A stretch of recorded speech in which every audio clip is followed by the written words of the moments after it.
ಎಲ್ರಿಗೂ ನಮಸ್ಕಾರ. PM ಕಿಸಾನ್ ಸಮ್ಮಾನ್ ನಿಧಿ ಯೋಜನೆ ಸ್ನೇಹಿತರೆ, ನಿಮ್ಮೆಲ್ರಿಗೂ ಗೊತ್ತಿರಬಹುದು ಇಲ್ಲಿ ಮೋದಿಯವರು ಏನು ಅಪ್ಡೇಟನ್ನು ಕೊಟ್ಟಿದ್ದಾರೆ. ಮತ್ತು ಒಂದಿಷ್ಟು ಜನರಿಗೆ ಕ್ಯೂರಿಯಾಸಿಟಿ ಇದ್ದೇ ಇರುತ್ತೆ, ಯಾವಾಗಲೂ ಕೂಡ ಇರುತ್ತೆ. ಅದು ಹಂಗೆ ಅಂತ ಅಲ್ಲ.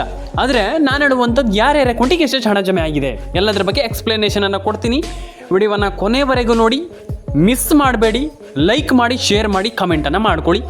ಬನ್ನಿ ಇವತ್ತೊಂದು ವಿಡಿಯೋವನ್ನು ಶುರು ಮಾಡೋಣ. ಸಿಕ್ಕಾಪಟ್ಟೆ ಜನ ಕಮೆಂಟ್ ಮಾಡ್ತಾರೆ, ಎಲ್ಲರೂ ಕೂಡ ಕಮೆಂಟ್ ಮಾಡ್ತಾರೆ, ಸರ್ ನಮ್ಗೆ ಹಣ ಜಮೆ ಆಗಿಲ್ಲ, ಹಾಗೆ ಹೀಗೆ ಎಕ್ಸೆಟ್ರಾ ಎಕ್ಸೆಟ್ರಾ. ಹಾಗಾದ್ರೆ ಯಾರಿಗೆ ಹಣ ಜಮೆ ಆಗಿಲ್ಲ? ಹಾಗಾದ್ರೆ ಯಾಕೆ ಆಗ್ತಾ ಇಲ್ಲ? ಏನು ಕಾರಣ? ಯಾವ ಕಾರಣದಿಂದ ಹಣ ಜಮೆ ಆಗ್ತಾ ಇಲ್ಲ? ಕಂಪ್ಲೀಟಾಗಿ ಎಕ್ಸ್ಪ್ಲೈನ್ ಮಾಡ್ತೀನಿ. ವಿಡಿಯೋವನ್ನು ಕೊನೆವರೆಗೂ ನೋಡಿ. ಲೈಕ್ ಮಾಡಿಲ್ಲ ಅಂದರೆ ಲೈಕ್ ಮಾಡ್ಕೊಳ್ಳಿ ಸ್ನೇಹಿತರೆ. ತುಂಬ ಜನ ಕಮೆಂಟ್ ಮಾಡಿಲ್ಲ ಆ್ಯಂಡ್ ಸಬ್ಸ್ಕ್ರೈಬನ್ನು ಮಾಡಿಲ್ಲ.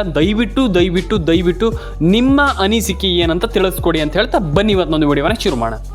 ಸ್ನೇಹಿತರೆ, ಹಾಗಾದರೆ ಒಂದಿಷ್ಟು ಜನ ಕಮೆಂಟ್ ಮಾಡ್ತೀರಾ, ನಮ್ಗೆ ಹಣ ಬಂದಿಲ್ಲ ಸರ್. ನಮಗೆ ಲಿಟ್ರಲಿ ಹೇಳಬೇಕಂತಂದ್ರೆ ಸರ್ಕಾರದಿಂದ ಏನೂ ಕೂಡ ಬರ್ತಾ ಇಲ್ಲ. ಅಂದರೆ ಈ ಒಂದು PM ಕಿಸಾನ್ ಸಮ್ಮಾನ್ ನಿಧಿ ಯೋಜನೆಯ ಒಂದು ವಿಷಯದಲ್ಲಿ ಏನು ಕೂಡ ನಮ್ಗೆ ಆಗ್ತಾ ಇಲ್ಲ, ಏನು ಕೂಡ ನಮ್ಗೆ ಹಣ ಬರ್ತಾ ಇಲ್ಲ, ಏನು ಕೂಡ ನಮಗೆ ಈ ಒಂದು ಯೋಜನೆಯಲ್ಲಿ ಕಂತುಗಳು ಬರ್ತಾ ಇಲ್ಲ ಅನ್ನುವಂಥದ್ದು ಒಂದು ವಿಚಾರ. ಹಾಗಾದರೆ ಇಲ್ಲಿ ಒಂದಿಷ್ಟು ಜನ ಕಮೆಂಟ್ ಮಾಡ್ತೀರಾ, ಹಾಗೆ ಸರ್ ನಮಗೆ ಹಣ ಬರ್ತಾ ಇಲ್ಲ. ಲಿಟ್ರಲಿ ನಾವು ಹೇಳ್ತಾ ಇರೋವಂಥದ್ದೇನು ಸುಳ್ಳಲ್ಲ. ತುಂಬ ಜನ ಹೇಳ್ತಾರೆ ಸುಳ್ಳು ಹೇಳ್ತಾರೆ ಹಂಗೆ ಅಂತ. ಇಲ್ಲ, ನಾವು ಖಂಡಿತವಾಗ್ಲೂ ಸತ್ಯ ಹೇಳ್ತಾ ಇದ್ದೀವಿ ಸರ್ ಅಂತ ತುಂಬ ಜನ ಕಮೆಂಟ್ ಮಾಡ್ತಾರೆ. ಹಾಗಾದರೆ ಯಾಕೆ ಈ ರೀತಿ ಆಗ್ತಾ ಇದೆ? ಏನೋ ಒಂದು ಈಗ ಐ ಥಿಂಕ್ ಎಲ್ರಿಗೂ ಗೊತ್ತಿರ್ಬೋದು, ತುಂಬ ಜನರಿಗೆ ಹಣ ಜಮೆ ಯಾಕೆ ಆಗ್ತಾ ಇದೆ? ಇದೊಂದು ತುಂಬ ಜನರಿಗೆ ಒಂದು ಪ್ರಶ್ನೆ ಉಳಿದಿರುವಂಥದ್ದು. ಯಾಕೆ ಈ ರೀತಿ ಆಗ್ತಾ ಇದೆ? ನಮಗೆ ಮಾತ್ರ ಯಾಕೆ ಈ ರೀತಿ ಆಗ್ತಾ ಇದೆ? ಬೇರೆಯವರಿಗೆ ಇಲ್ಲಿ ಈಗ ತುಂಬ ಜನರಿಗೆ ಹಣ ಬರುತ್ತೆ, ಆದರೆ ನಮ್ಗೆ ಹಣ ಬರಲ್ಲ. ಏನು ಕಾರಣ? ನಾವು ಏನು ಇಲ್ಲಿ ತಪ್ಪು ಮಾಡಿದ್ದೀವಿ ಅನ್ನುವಂಥದ್ದು ತುಂಬ ಜನ ಕೇಳ್ತಾರಂಥದ್ದು. ಅದಕ್ಕಾಗಿ ಪ್ರತಿಯೊಂದನ್ನು ಕೂಡ ಎಕ್ಸ್ಪ್ಲೈನ್ ಮಾಡ್ತಾ ಹೋಗ್ತೀನಿ. ವಿಡಿಯೋವನ್ನು ಕೊನೆವರೆಗೂ ನೋಡಿ. ಲೈಕ್ ಮಾಡಿಲ್ಲ ಅಂದರೆ ಲೈಕ್ ಮಾಡಿ, ಶೇರ್ ಮಾಡಿಲ್ಲ ಶೇರ್ ಮಾಡಿ, ಸಬ್ಸ್ಕ್ರೈಬ್ ಮಾಡಿ ಅಂದರೆ ಸಬ್ಸ್ಕ್ರೈಬ್ ಮಾಡ್ಕೊಳ್ಳಿ ಸ್ನೇಹಿತರೆ. ಇಲ್ಲಿ I think PM Kisan Samman Nidhi ಯೋಜನೆಯಲ್ಲಿ ನಿಮ್ಮೆಲ್ರಿಗೂ ಗೊತ್ತಿದೆ, ಇಲ್ಲಿ ಇದೊಂದು ಕೇಂದ್ರ ಸರ್ಕಾರದ ಯೋಜನೆ. ಐ ಥಿಂಕ್ 24,000 crore ಅಂತಂದರೆ 24,000 ಕೋಟಿ ಹಣ ರಿಲೀಸ್ ಆಗಿರುವಂಥದ್ದು ಈ ಒಂದು ಯೋಜನೆಗೋಸ್ಕರ. ಅಂದರೆ ಈ ಒಂದೇ ಯೋಜನೆಗೋಸ್ಕರ ಅಷ್ಟು ಹಣ ರಿಲೀಸ್ ಆಗಿರುವಂಥದ್ದು one of the best thing ಅಂತಲೇ ಹೇಳ್ಬೋದು. ಯಾಕಂತಂದರೆ ನನ್ನ ಒಂದು ಒಪಿನಿಯನ್ ಅಂತಂದರೆ ನನಗೆ ಖುಷಿ ಆಗುತ್ತೆ. ಯಾಕಂತಂದರೆ ಹಣ ಜಮೆ ಆಯ್ತಲ್ವ, ಒಂದು ಖುಷಿ ಆಗುತ್ತೆ. ಹಾಗೆ ನಾನು ಎಲ್ರಿಗೂ ಹೇಳುವಂಥದ್ದು ದಯವಿಟ್ಟು ಈ ಒಂದು ಯೋಜನೆಗೆ ಅರ್ಜಿ ಹಾಕಿ. ನಿಮಗೆ ಬೆನಿಫಿಟ್ ಇದೆ, ಒಂದು ಒಳ್ಳೆ ಯೋಜನೆ ಅಂತಲೇ ಹೇಳ್ಬೋದು. ಆ್ಯಂಡ್ ಎಲ್ರಿಗೂ ಒಳ್ಳೆಯದಾಗಲಿ. ಯಾವೆಷ್ಟು ಜಿಲ್ಲೆಗಳಿಗೆ ಹಣ ಜಮೆ ಆಗುತ್ತೆ, ಯಾವಾಗ ಹಣ ಜಮೆ ಆಗುತ್ತೆ ಸರ್ ಹೇಳಿ ಸರ್, ನಮಗೆ ಒಂದು ಅಪ್ಡೇಟನ್ನು ಕೊಡಿ ಅಂತ ನಾನು ನಿಮಗೆ ಎಕ್ಸ್ಪ್ಲೈನನ್ನು ಮಾಡ್ತೀನಿ. First Udupi, Dakshina Kannada, Uttara Kannada, Ballari, Bidar, Kodagu, Koppal, Hassan, I think ಅದಾದಮೇಲೆ Chitradurga, Raichur, Mandya, Tumakuru, Ballari, and I think ಅದಾದಮೇಲೆ ನಿಮಗೆ ಇಲ್ಲಿ ಕಲಬುರಗಿ, ಬಾಗಲಕೋಟೆ, ಬೆಳಗಾವಿ, ಯಾದಗಿರಿ, ವಿಜಯನಗರ, ವಿಜಯಪುರ, ಬೆಂಗಳೂರು ಗ್ರಾಮಾಂತರ, ಆ್ಯಂಡ್ ಐ ಥಿಂಕ್ ಪ್ರತಿಯೊಂದು ಜಿಲ್ಲೆಗೂ Chitradurga, Chikkaballapur, Ramanagara, I think so many, ಅಂದರೆ ಸಿಕ್ಕಾಪಟ್ಟೆ ಒಂದು ಜಿಲ್ಲೆಗಳಿಗೆ ಹಣ ಜಮೆ ಆಗ್ತದೆ. ಒಂದು ಖುಷಿ ಪಡುವಂಥ ವಿಚಾರ. ಹಾಗಾಗಿ ನಾನು ಪ್ರತಿಯೊಂದನ್ನು ಕೂಡ ಎಕ್ಸ್ಪ್ಲೈನ್ ಮಾಡ್ತಾ ಹೋಗ್ತೀನಿ ಒಂದು ವಿಡಿಯೋದ ಮೂಲಕ. ಕೊನೆವರೆಗೂ ವಿಡಿಯೋವನ್ನು ನೋಡಿ. ದಯವಿಟ್ಟು ಅಪ್ಡೇಟ್ ಮಿನಿಟ್ಸ್ ಕನ್ನಡ ಯೂಟ್ಯೂಬ್ ಚಾನಲನ್ನು ಸಬ್ಸ್ಕ್ರೈಬ್ ಮಾಡಿಲ್ಲ ಅಂದರೆ ದಯವಿಟ್ಟು ಸಬ್ಸ್ಕ್ರೈಬ್ ಮಾಡ್ಕೊಳ್ಳಿ. ಫಸ್ಟ್ಲಿ ಬಂದುಬಿಟ್ಟು ಇಲ್ಲಿ ಒಂದಿಷ್ಟು ಜನರಿಗೆ ಗೊತ್ತಿಲ್ಲ ಹಣ ಜಮೆ ಆಗೋದಿಲ್ವೋ ಏನು ಕತೆ ಅನ್ನುವಂಥದ್ದು ಅವ್ರಿಗೆ ಗೊತ್ತಿಲ್ಲ. ಒಂದಿಷ್ಟು ಪ್ರಾಬ್ಲಮ್ಗಳು ಇದೆ. ಏನು ಮಾಡಬೇಕು ಅನ್ನುವಂಥದ್ರ ಬಗ್ಗೆ ಒಂದಿಷ್ಟು ತಿಳ್ಕೊಳ್ತಾ ಹೋಗೋಣ. ಆ್ಯಂಡ್ ಐ ಥಿಂಕ್ ಪ್ರತಿಯೊಬ್ಬರಿಗೂ ನಾನು ಹೇಳುವಂಥದ್ದು ಏನಂತಂದರೆ ಯಾರು ಕೂಡ ತಲೆ ಕೆಡಿಸ್ಕೊಳ್ಳೋಂಥ ಅಗತ್ಯ ಇಲ್ಲ. ಯಾಕಂತಂದರೆ ಅಟ್ ಪ್ರೆಸೆಂಟಲ್ಲಿ ಒಂದೊಳ್ಳೆ ಹಣ ಎಲ್ರಿಗೂ ಜಮೆ ಆಗ್ತಾ ಇದೆ.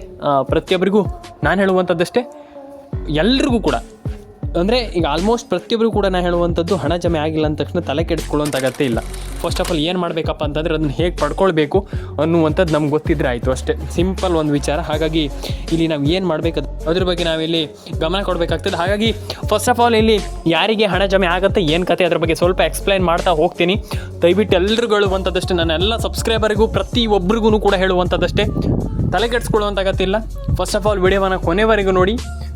ಕೂತ್ಕೊಂಡು ಸೀದಾ ವಿಡಿಯೋವನ್ನು ಕೊನೆವರೆಗೂ ನೋಡಿ. ಕಂಪ್ಲೀಟ್ಲಿ ನಿಮ್ಗೆ ಅರ್ಥ ಆಗುತ್ತೆ. ವಿಡಿಯೋ ಅರ್ಥ ಆದ ತಕ್ಷಣ ನೀವೇನು ಕೂಡ ಏನು ತಲೆ ಕೆಡಿಸ್ಕೊಳ್ಳೋಂತಾಗತ್ತಿಲ್ಲ.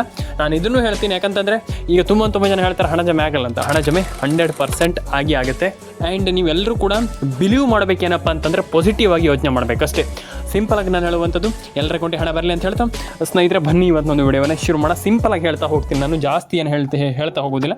ಫಸ್ಟ್ ಆಫ್ ಆಲ್ ಏನು ಮಾಡಬೇಕು ಅದ್ರ ಬಗ್ಗೆ ಒಂದಿಷ್ಟು ಮಾತಾಡ್ತಾ ಹೋಗ್ತೀನಿ. ನಾನು ಹೇಳುವಂಥದ್ದಿಷ್ಟೇ, ದಯವಿಟ್ಟು ವಿಡಿಯೋವನ್ನು ಸ್ಕಿಪ್ ಮಾಡದೆ ಕೊನೆವರೆಗೂ ನೋಡಿ ಅಂತ ನಾನು ಹೇಳಲಿಕ್ಕೆ ಇಷ್ಟಪಡ್ತೇನೆ ಸ್ನೇಹಿತರೆ.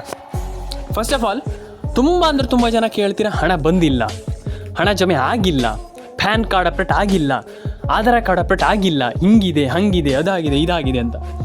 ಫಸ್ಟ್ ಆಫ್ ಆಲ್ ಯಾರಿಗೆ ಈಗ ಹಣ ಜಮೆ ಆಗಿಲ್ಲ ಅವ್ರು ತಲೆ ಕೆಡಿಸ್ಕೊಳ್ಳುವಂಥ ಅಗತ್ಯ ಇಲ್ಲ. ಏನು ಮಾಡಬೇಕಾದ್ರ ಬಗ್ಗೆ ಒಂದಿಷ್ಟು ಮಾತಾಡ್ತಾ ಹೋಗೋಣ.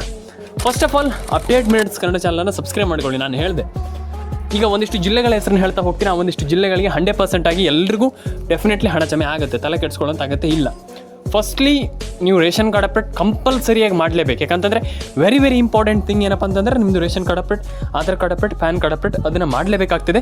ಈ 3 ಕೆಲಸವನ್ನು ದಯವಿಟ್ಟು ಮಾಡಿ. ಫಸ್ಟ್ ಆಫ್ ಆಲ್ ಏನಪ್ಪ ಅಂತಂದರೆ ನಾನು ಹೇಳಿದೆ ನಿಮಗೆ Aadhaar card, ration card, PAN card update. And I think ನಾನು ಈ ಒಂದು ವಿಚಾರವನ್ನು ಕಂಪ್ಲೀಟಾಗಿ ನಾನು ನಿಮಗೆ ಎಕ್ಸ್ಪ್ಲೈನ್ ಮಾಡ್ತೀನಿ. ಏನಪ್ಪ ಅಂತಂದರೆ ಫಸ್ಟ್ಲಿ ನೀವು ಮೊಬೈಲ್ ನಂಬರ್ನ ನಾನು ಹೇಳುವಂಥದ್ದು ಎಲ್ರಿಗೂ ನಾನು ಹೇಳುವಂಥದ್ದು ಮೊಬೈಲ್ ನಂಬರ್ನ ಖಂಡಿತವಾಗ್ಲೂ ಗೃಹಲಕ್ಷ್ಮಿ ಯೋಜನೆಗೆ ಲಿಂಕ್ ಮಾಡಬೇಕು. 100% ಆಗಿ ಹೇಳ್ತಾ ಇದ್ದೀನಿ, ಮೊಬೈಲ್ ನಂಬರ್ನ ಗೃಹಲಕ್ಷ್ಮಿ ಯೋಜನೆಗೆ ಲಿಂಕ್ ಮಾಡಿಲ್ಲ ಅಂತಂದರೆ ನಯಾ ಪೈಸೆ ಕೂಡ ಹಣ ಬರಲ್ಲ. ದಯವಿಟ್ಟು ಹೇಳುವಂಥದ್ದು, ಯಾಕಂತಂದ್ರೆ ನಾನು ಆಲ್ರೆಡಿ ನಿಮ್ಗೆ ಹೇಳಿದ್ದೆ, ಇಲ್ಲಿ ಮೊಬೈಲ್ ನಂಬರ್ನ ಗೃಹಲಕ್ಷ್ಮಿ ಯೋಜನೆಗೆ ಲಿಂಕ್ ಮಾಡಲೇಬೇಕು, ಇಲ್ಲ ಅಂತಂದರೆ ಇಲ್ಲಿ ನಯಾ ಪೈಸೆ ಹಣ ಬರಲ್ಲ ಅಂತ ಹೇಳಿದೆ. ಯಾಕಂತಂದರೆ ತುಂಬ ಜನರಿಗೆ ನಾನು ಹೇಳಿದ್ದೆ, ಆವಾಗಲೇ ಹೇಳಿದ್ದೆ, ರೇಷನ್ ಕಾರ್ಡ್ ಅಪ್ಡೇಟ್ ಆಗಿರ್ಬೋದು, ಪ್ಯಾನ್ ಕಾರ್ಡ್ ಅಪ್ಡೇಟ್ ಆಗಿರ್ಬೋದು, ಆಧಾರ್ ಕಾರ್ಡ್ ಅಪ್ಡೇಟ್ ಆಗಿರ್ಬೋದು, ಕಂಪಲ್ಸರಿಯಾಗಿ ಕಂಪ್ಲೀಟಾಗಿ ನೀವೆಲ್ಲರೂ ಕೂಡ ಅದನ್ನ ಮಾಡಲೇಬೇಕು, ಇಲ್ಲಾಂದರೆ ಪ್ರಯೋಜನವೇ ಇಲ್ಲ. ಹಾಗಾಗಿ ಅದನ್ನು ಕಂಪ್ಲೀಟಾಗಿ ಮಾಡ್ಕೊಳ್ಳಿ. ಆ್ಯಂಡ್ ಈಸಿಲಿ ಪ್ರತಿಯೊಬ್ಬರು ಕೂಡ ಈ ಒಂದು PM ಕಿಸಾನ್ ಸಮ್ಮಾನ್ ನಿಧಿ ಯೋಜನೆಯ ಕಡೆಯಿಂದ ಒಂದೊಳ್ಳೆ ಹಣವನ್ನು ಪಡೆದುಕೊಳ್ಬೋದು ಅನ್ನುವಂಥದ್ದು ಮೈ ಒಪಿನಿಯನ್. ಆ್ಯಂಡ್ ಪ್ರತಿಯೊಬ್ಬರು ಕೂಡ ಒಂದೊಳ್ಳೆ ಹಣವನ್ನು ಪಡ್ಕೊಳ್ಬಹುದು, ಅಂದರೆ ಮೈ ಒಪಿನಿಯನ್ ಅಂತಲ್ಲ, ಪ್ರತಿಯೊಬ್ಬರು ಕೂಡ ಈ ರಿಯಲ್ ಆಗಿ ಒಂದೊಳ್ಳೆ ಹಣವನ್ನು ಪಡ್ಕೊಳ್ಬೋದು ಸ್ನೇಹಿತರೆ.